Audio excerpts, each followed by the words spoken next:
Hey everyone, and welcome to today's Explainer. If you've ever stared at a blinking cursor feeling totally stuck, you are in the right place. Today we're going to unpack the exact methodology behind creating digital writing that actually works. We're looking at the concrete, step-by-step life cycles that transform a totally blank screen into a published piece that absolutely demands attention. Okay, let's dive into this. What actually separates decent writing from the kind of content that ranks on page 1, pulls in thousands of readers, and drives real conversions? Well, the answer isn't magic, and it's definitely not just raw talent either. Impactful, high-converting writing is actually the result of a highly structured, deliberate process. So here's a quick look at our roadmap. We're going to cover the anatomy of quality content, the 5-step writing process, formatting for the web, the broader content marketing lifecycle, and finally, overcoming common writer challenges. We'll be tracing the journey of a piece of content all the way from that initial blank page right through to marketing and distribution. All right, section 1, the anatomy of quality content. Because frankly, before we even think about typing a single word, we need to fundamentally understand what modern digital content actually is. Let's look at the definition. Content writing is the procedure of producing and publishing written content to enlighten, instruct, or convince a specific audience. Now, I want you to notice that last part, a specific audience. That is the whole ballgame right there. Knowing your target audience and their core problems is step 0 for any content writer. You aren't just writing into the void, right? You're crafting a targeted message for a very specific group of people. And when we talk about serving an audience online, we absolutely have to talk about how search engines measure quality. Google relies heavily on the EAT principle, which stands for expertise, authority, and trustworthiness. This is absolutely crucial, especially if you're writing about your money or your life topics. You know, things like finance, health, or safety. Your credibility, how well you research, and how transparently you present your information matter immensely to your rankings. It's not just what you say, it's the authority you have when you say it. Section 2, the 5-step writing process. Now that we know what quality looks like, let's zoom in on the granular workflow that actually brings this high-quality content into existence. You've probably seen this classic 5-step sequence before: pre-writing, drafting, revising, editing, and publishing. But I want to zero in on drafting for a second. Drafting is all about just getting those rough, messy ideas down without the paralyzing pressure of perfection. Sometimes we call it a zero draft.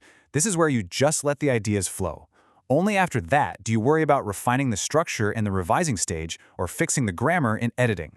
And this brilliantly illustrates a fascinating point about how we draft. The tools we use actually shape our thinking. Writing by hand? It's slower, sure, but it's fantastic for metacognition. Literally thinking about your own thinking and building deep connections between your ideas. On the flip side, computer drafting offers unmatched speed and makes it super easy to restructure on the fly. Knowing which method to use, depending on where your brain is at in the creative process, is a massive advantage. Okay, section 3, formatting for the web. Let's shift our narrative to the digital environment, because writing for online readers is drastically different than writing a college essay. The absolute best online writing does one thing exceptionally well. It solves a problem. Take a look at this comparison here.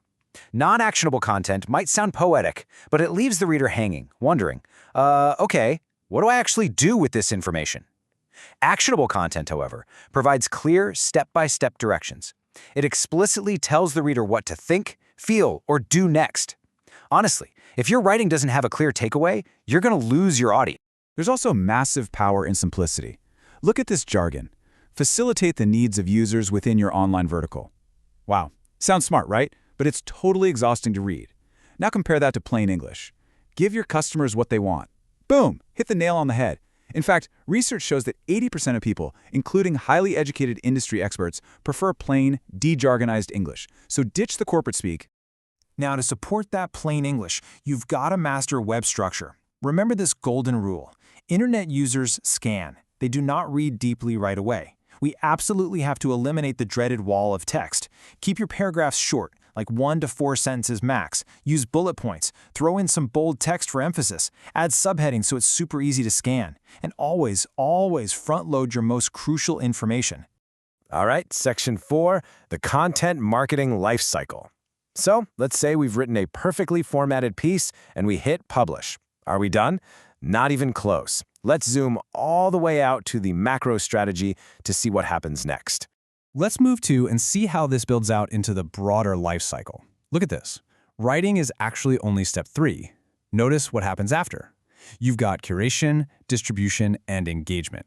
I literally cannot stress stage 5 enough. Distribution. This is where so many marketers and writers fail. They spend all their resources creating the content, and then building an audience takes resources they don't have. You have to actively distribute across email, social media, and search. Which brings us to a really sobering but essential quote from our sources. We live and operate in a high state of distraction these days. People won't notice your content unless you are able to engage them. That final engagement stage, getting those active reactions, the shares, the comments, the likes, that is the true currency of online success. It's the ultimate proof that your distribution and your writing actually connected with a real human being. Moving on to our final section, overcoming common writer challenges. Let's be real. Executing all of this flawlessly every single day is incredibly hard. I like to think of the working writer as a kind of hero, constantly facing down a gauntlet of inevitable industry villains.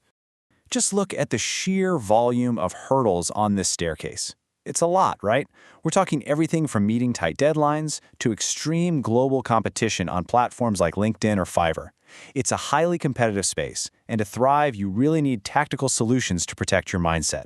First up on the chopping block, writer's block. Now you might be wondering what actually causes this. Interestingly, the sources point out that writer's block usually isn't a lack of ideas at all. It's often rooted in depression over past mistakes, harsh criticism, or just plain burnout stalling your creativity. The key to defeating it? Take the pressure off. Go back to that zero draft mindset we talked about. Just push forward messily, without striving for immediate perfection. Next up, you've got to master your deadlines. If you don't schedule your day and set boundaries, content creation will totally consume your life. So many writers fall into the trap of working 12 to 14-hour days, just endlessly chasing a perfect draft. The tactical advice here is simple but essential. Divide your projects into small, manageable chunks and set strict time boundaries. And finally, you have to tame the beast of unlimited rewrite requests. Yes, client satisfaction is absolutely key, but micromanagers can severely drain your mental energy and waste your time with endless reworks. You've got to protect yourself, have thorough conversations up front, clarify expectations, and set firm boundaries on the number of revisions allowed before the work even begins. So, what does this all mean for you? We've unpacked the whole shebang today. The anatomy of quality, the drafting workflows, web formatting, the macro marketing lifecycle, and how to protect your mental energy along the way. The structure is right there in front of you. So my challenge to you is this. How will you apply these powerful life cycles and frameworks to your next blank page? Embrace the process, trust the structure, and go confidently draft your next piece of high-quality content. Thanks so much for joining me on this explainer, and keep learning.